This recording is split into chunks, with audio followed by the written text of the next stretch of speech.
Welcome to Listen by Gene Ginsberg. This audio experience and podcast is all about social media, digital marketing, entrepreneurship, and interviews with top entrepreneurs in the digital and social space.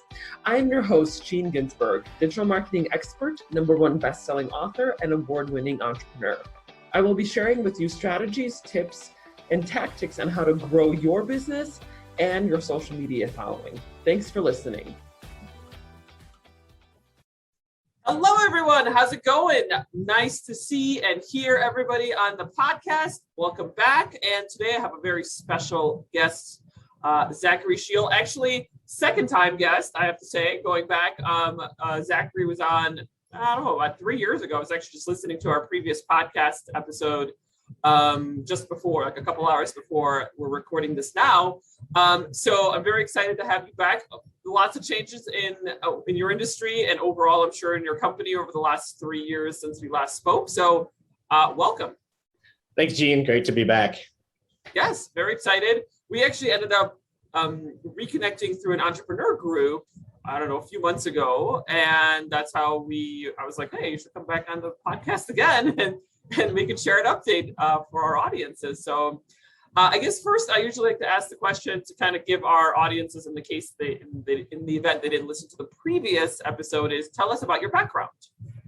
Yeah, so despite living in San Francisco now and being a tech entrepreneur, I grew up in Cincinnati, Ohio, so very, very far from Silicon Valley, and grew up there.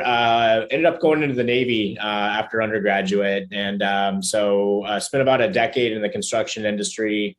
With both the Navy and Bechtel Corporation, managing construction projects around the world before I ultimately decided to co-found Rumbix back in 2014. Awesome. So tell us about the company. Yeah, so Rumbix builds a mobile-first SaaS platform that helps digitize field workflows for construction companies, subcontractors, general contractors, and asset owners as well. It really captures the first mile of data on job sites. So think of anything that folks in the field were previously doing on paper and Excel, captures that data in a structured way that drives workflows, analytics, and reporting for our customers.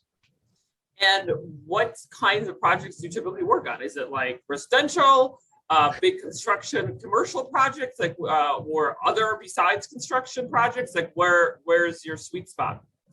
Yeah, I mean, fundamentally, the problem that we solve is eliminating paper and Excel on job sites. So I would say that it runs the gamut, but in general, we're deployed on some of the largest construction projects in the United States and North America. So we've been deployed on all the work that's been done on LaGuardia Airport and SFO Airport's new Terminal 1 out here.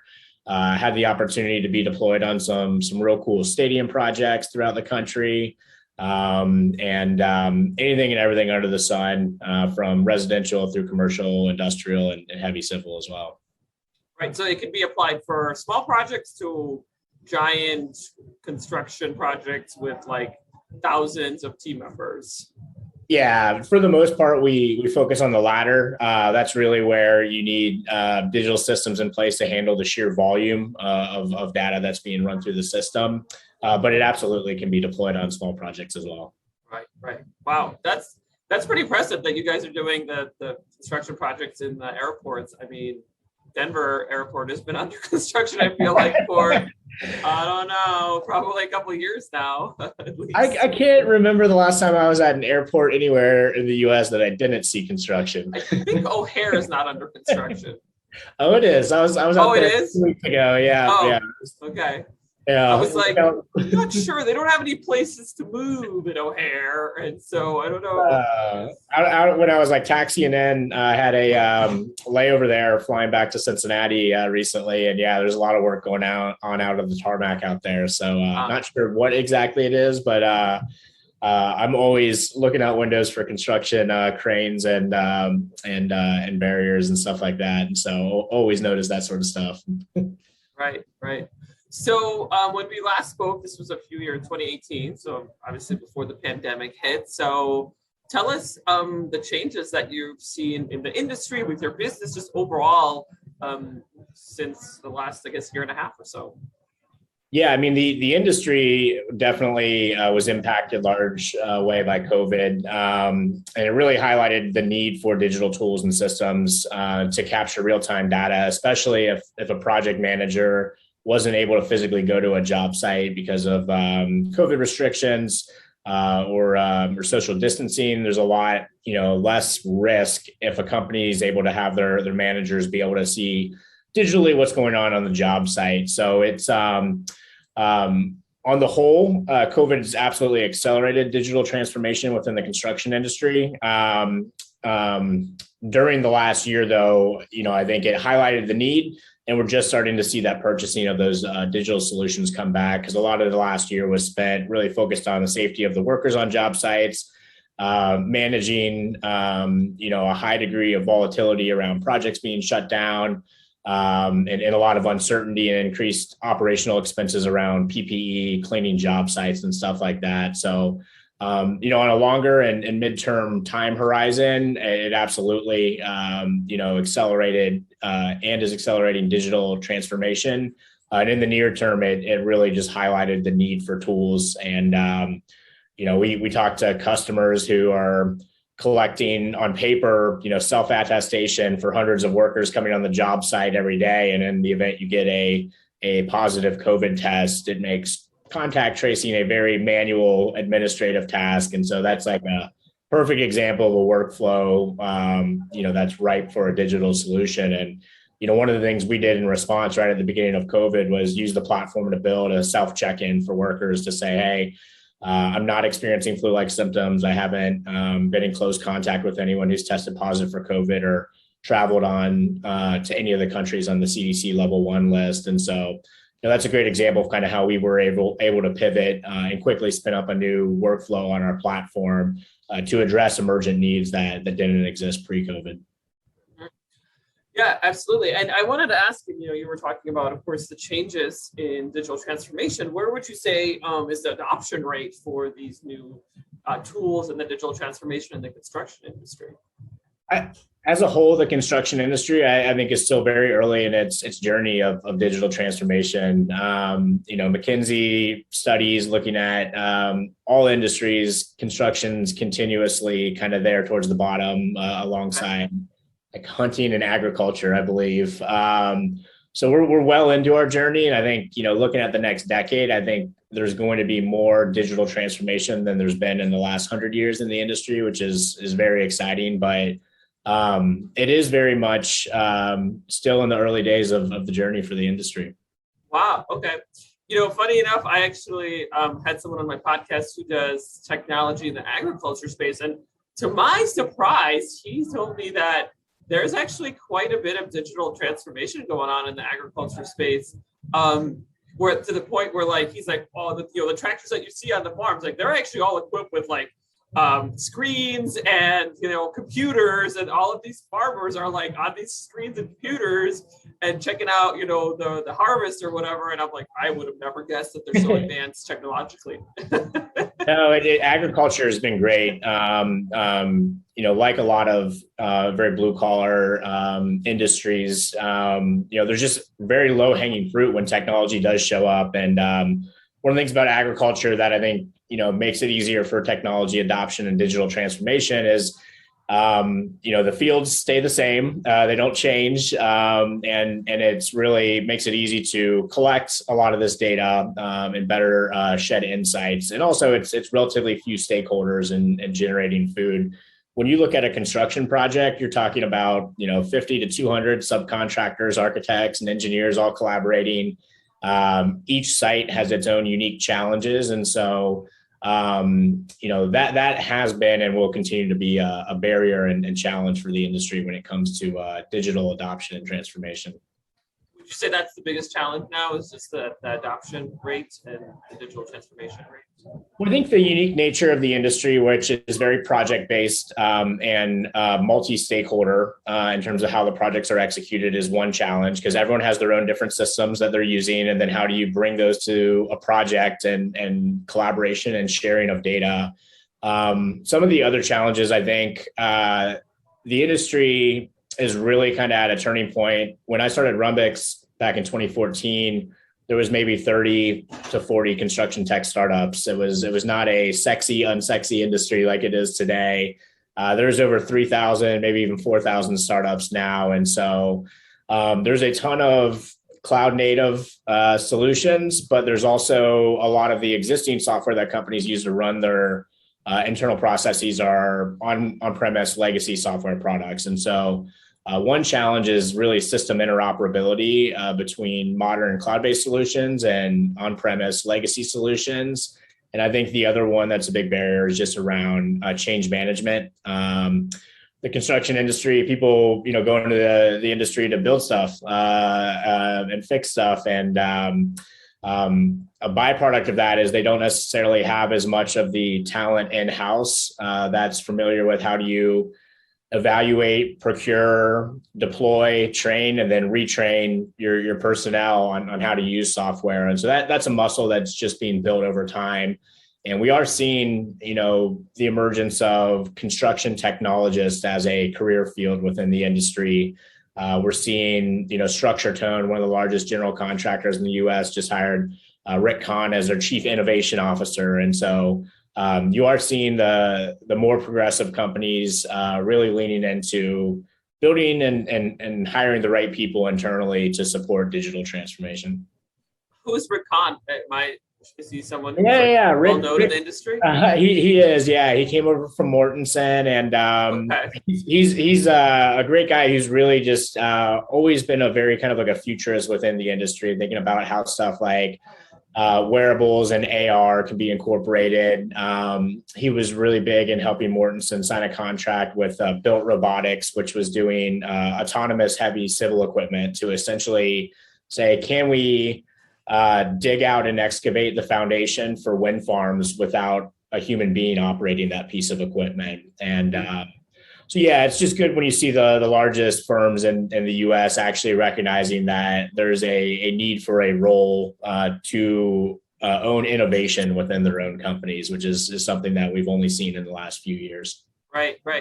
Well, I think in my opinion, I'm not an expert in this industry, but it seems like there's a lot of potential innovation in the future for construction, at least in my mind. What do you think is going to be, what are we looking at in the next 5 or 10 years when it comes to modernizing construction? Because I feel like it's kind of nothing as much has changed in the industry in the last 50 years. It's like we're still, taking nails and 2x4s and banging them together. What do you think is going to be happening in the future when it comes to like automation and like platforms like that you said, like that, digging out a wind farm stand without having a human there?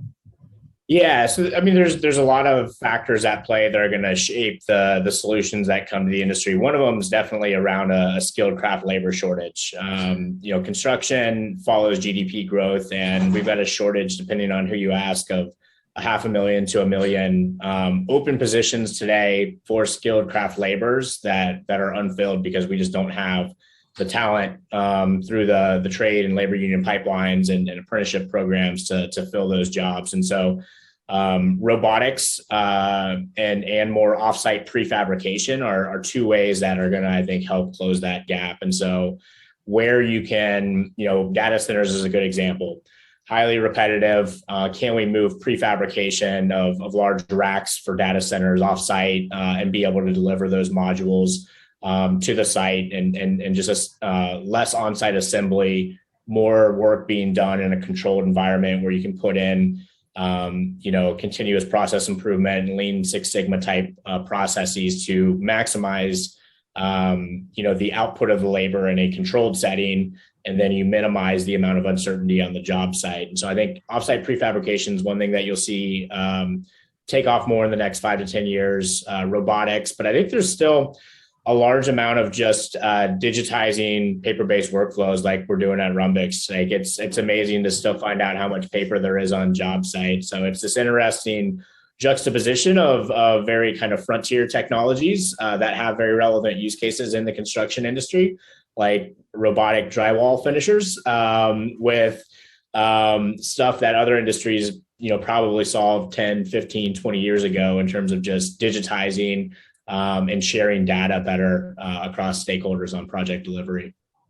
Yeah, you mentioned something interesting that I kind of caught my ear as you were talking about prefabrication offsite.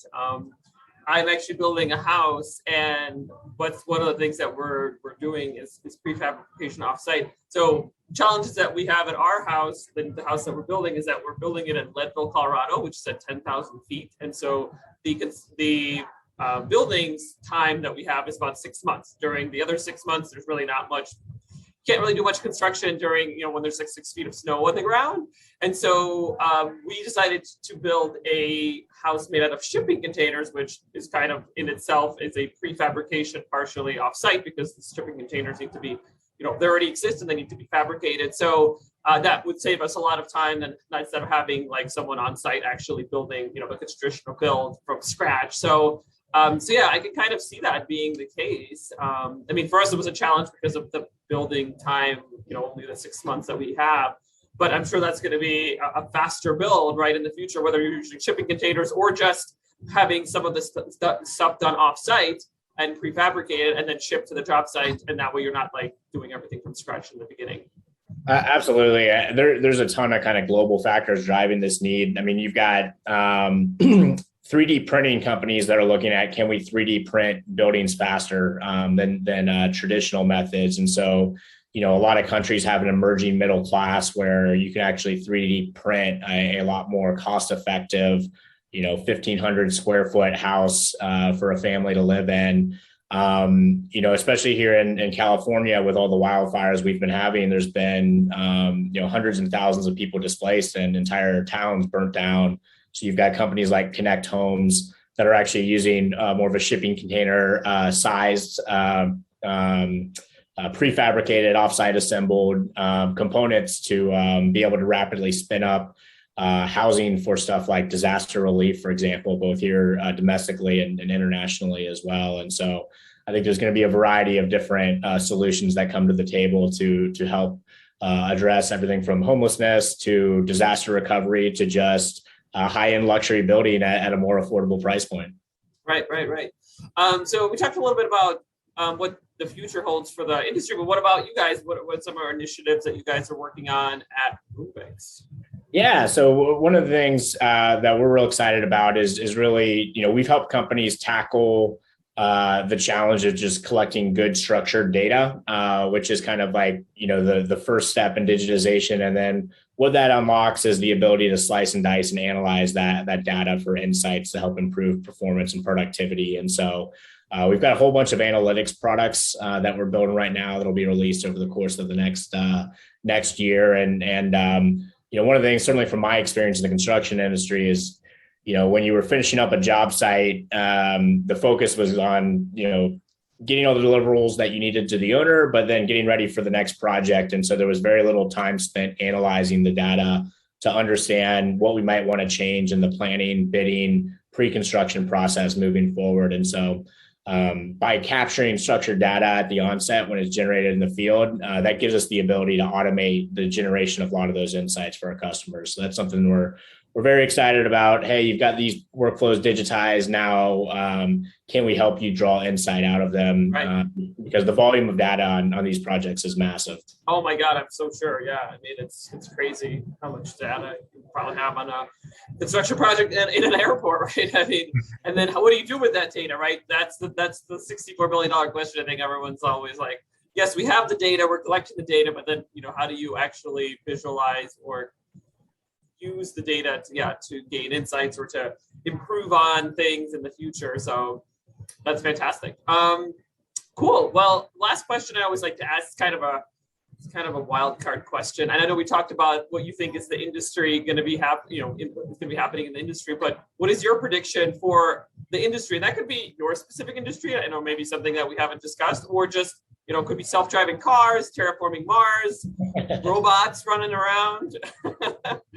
You kind of laugh, but NASA actually has a 3D printed habitat challenge that they've been sponsoring for, thinking about how do we begin construction on Mars or the moon or other planets. And so That's not anytime in the next 10 years, I don't think. But I really think the 2020s is going to be the most significant period of digital transformation in the construction industry. I think it's no longer, you know, digital transformation and using technology is no longer a novelty. It's table stakes, and I think increasingly, like, you won't be able to competitively bid, win, or execute work without having modern technology solutions as part of your company's operations. And so, the common, A16 quote, software is eating the world. Like, construction companies are turning into technology companies inside, like, and they will continue to. And, we talked about some of the macro factors that are forcing that transformation. And it's exciting. I think there's no way to avoid it. And I think the industry is also skewing a lot younger in terms of demographics. A lot of the folks that didn't retire in 2008, 9, 10 are finally exiting the industry, and you're seeing a significant shift of that median age in the industry to a much, much younger median age. And it's a lot more digital natives, people that have grown up around software and mobile devices. And so I'm really, really excited about the next decade ahead in the construction industry and what it's going to look like come 2030. Yeah, I'm excited too. And I'm also pretty excited about what a house would look like on Mars. I'm actually looking forward to that too. I mean, we are looking to terraform, so we gotta have places to live, right? Yeah. NASA 3D printed habitat is the name of the. It was a challenge that they had a bunch of teams compete for, and I think there's multiple iterations of it if anyone's interested in doing some more research. But we're already thinking about how do we build in outer space.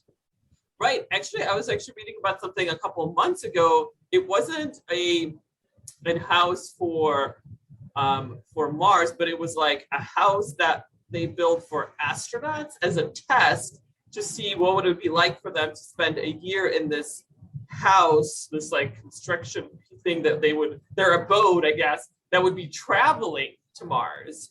So it's like a test on Earth now. And like, I don't think it was 3D printed, but it was like, basically what a spaceship would look like if you were to travel in Mars. And they're testing it out to see like how would these astronauts do from like a psychological, physical perspective in just living in this one place for like a year. Wow, that's incredible. Yeah, so I am curious about that. I hope they don't go berserk. I know I would. But I guess that's why they're astronauts, right? And I'm not. Yeah, exactly.